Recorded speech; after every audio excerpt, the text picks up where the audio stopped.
l'interruption de quelques heures. La Côte d'Ivoire est en marche. Votre télévision avait été attaquée. Elle a été libérée hier matin après 10 heures de combat. Ce sont les forces de l'ONUCI qui ont attaqué la RTI. Ils étaient appuyés. Ces forces étaient appuyées par des mercenaires guinéens, maliens, sénégalais, béninois et burkinabés.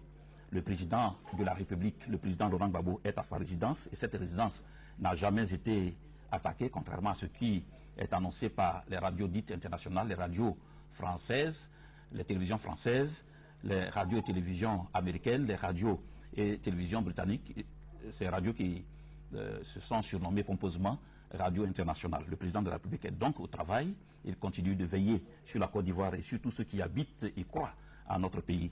Maintenant, j'accueille le lieutenant-colonel Gouanou Alphonse, chef de planification du point d'appui d'Abidjan, pour nous lire un communiqué, pour nous lire un message aux forces de défense et de sécurité de Côte d'Ivoire. Vous avez la parole.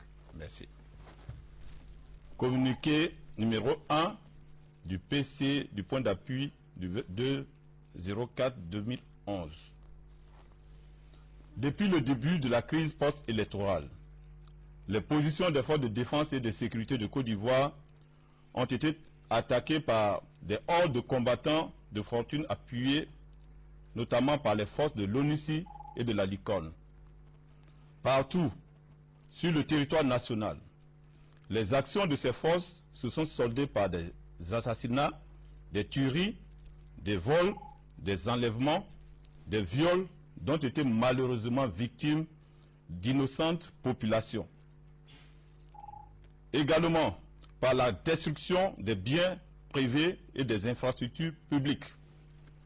Les forces de défense et de sécurité de Côte d'Ivoire, tenant à réaffirmer leur détermination à assurer leur devoir régalien de protection des personnes, des biens et des institutions de la République de Côte d'Ivoire, conformément aux lois dont elle s'est librement dotée, demande à l'ensemble des personnels des forces armées nationales, de la gendarmerie nationale,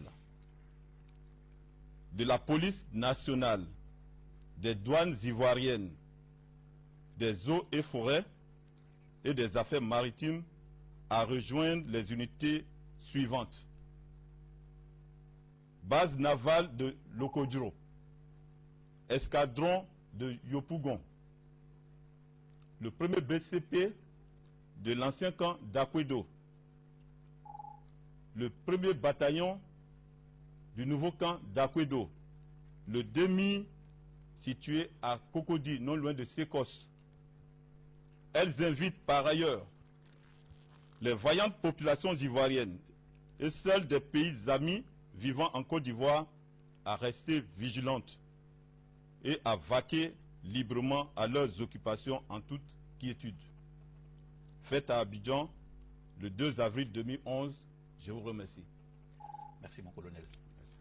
Notre flash d'information est terminé. Je vous retrouve tout à l'heure aux environs de 13 h et que Dieu bénisse la Côte d'Ivoire. Amen.